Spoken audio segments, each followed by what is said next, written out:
So I'm done making the sword, and I know there was some parts of that were omitted, and I'm sorry, but there were things going on, and that's just how it turned out. Anyway, I wasn't going to make a video on this because these are all over the internet, how to make these things. This is a scabbard.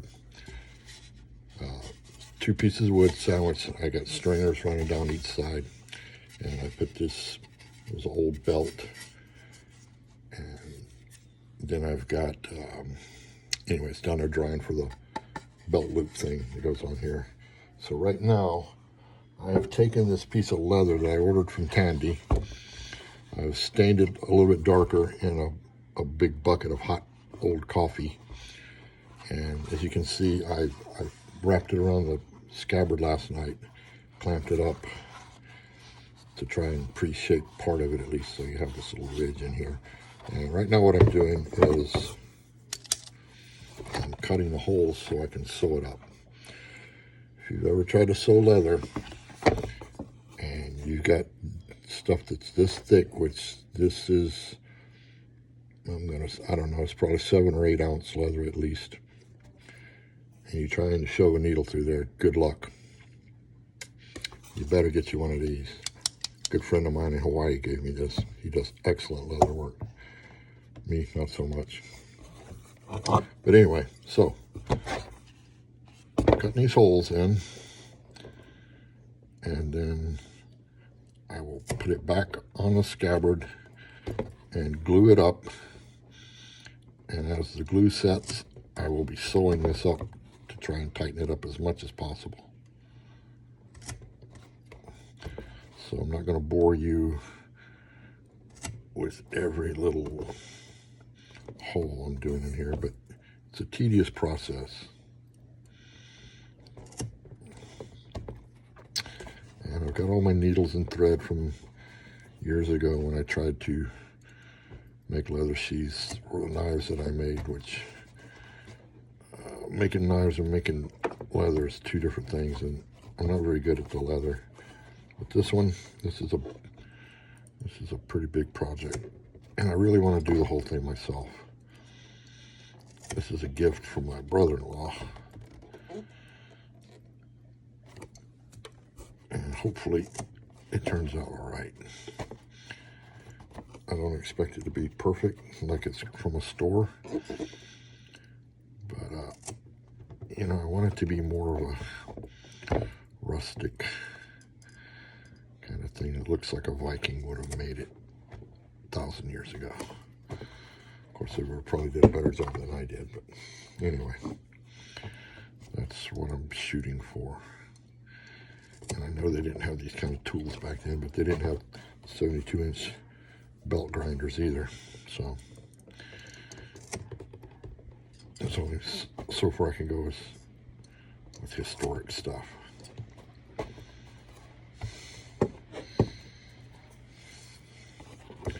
But this will make it a lot easier. I don't know what you call this thing, hole punch tool, whatever. It's got all these different sizes. It's pretty handy. Or you can use one of these things, which is a pain in the ass. So I'm even missing one of the prongs. You put it in there with a hammer and tap, tap, tap, tap, tap, tap, tap, tap. That's kind of a pain. I mean, you get more holes per each time you use it, I guess, but still.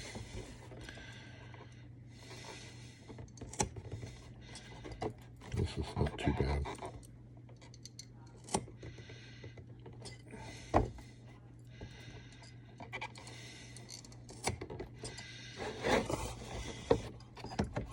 So you can see it goes pretty quick. I mean, all the plugs don't come out, but it goes through. It actually goes through the other side. So, you know, the needle will go through. But these little plugs don't come out. It's not a big deal. Eventually they will. So, not worried about that. And yes, I have a thing where I could, you know, do this or and it'll show me every spot that I need to make a hole. Let's see what this does.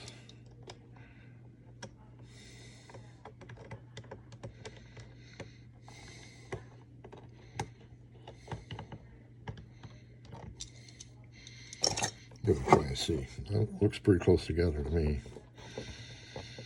I think I'm just going to go with what I was doing, guesstimating.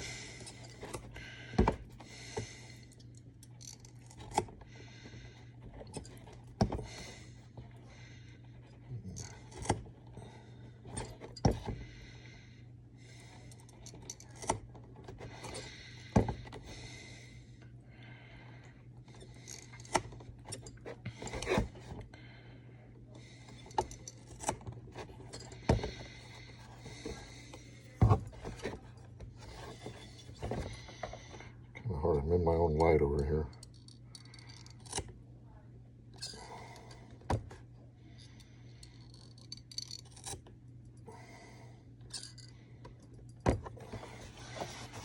Let's see, this kind of scrapes it up back here.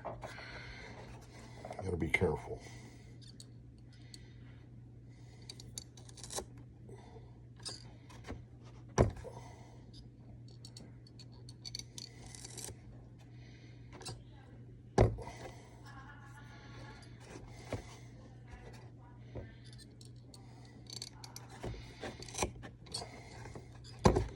So, I shaved off part of this on here. This worked good. It's still, the leather is still damp. So, if you're going to cut leather, I would recommend you soak it first. Otherwise, dry, raw leather like this, it's, you know, this is Vid's tan leather. It's going to be a bitch to cut through. But once it's wet, it's not so bad. I mean, this just went right through it. So what I got to do is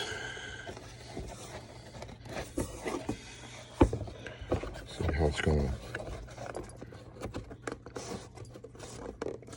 and then there's going to be excess, oh, sorry, up here. We're about to trim all that off. There's a lot down here. And then when I get down here to the bottom for the point, you know, I'll figure that out when I get down there. And I'm not sure if this is what I'm going to use on a piece of aluminum. I'm going to try somehow to make a point on it. I don't know if I'll use this or not. Maybe. Let's see. Till then, I'm going to pause it. Okay, so I can tell as I'm trying to cut this, I mean, poke the holes, there's still too much up here that's in the way, so I'm going to have to trim some of this off. This is what I'm talking about with this razor.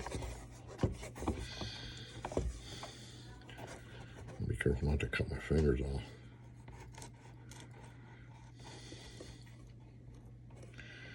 And I don't want to cut too much.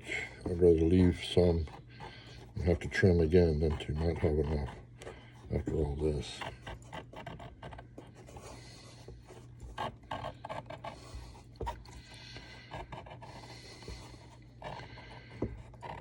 And yep, you're right. No one's ever taught me how to do this other than YouTube. I watch a lot of YouTube on this kind of stuff. And it's just all trial and error. Mostly error.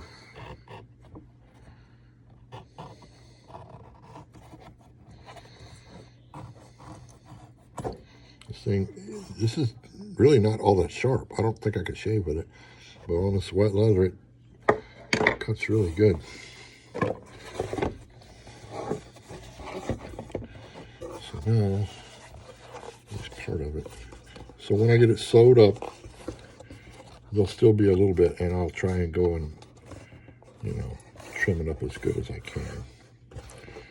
So this will be the inside seam, and then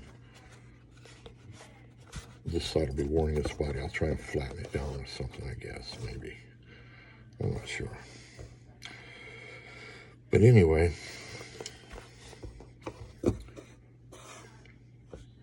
get some more holes, and then I'll start sewing.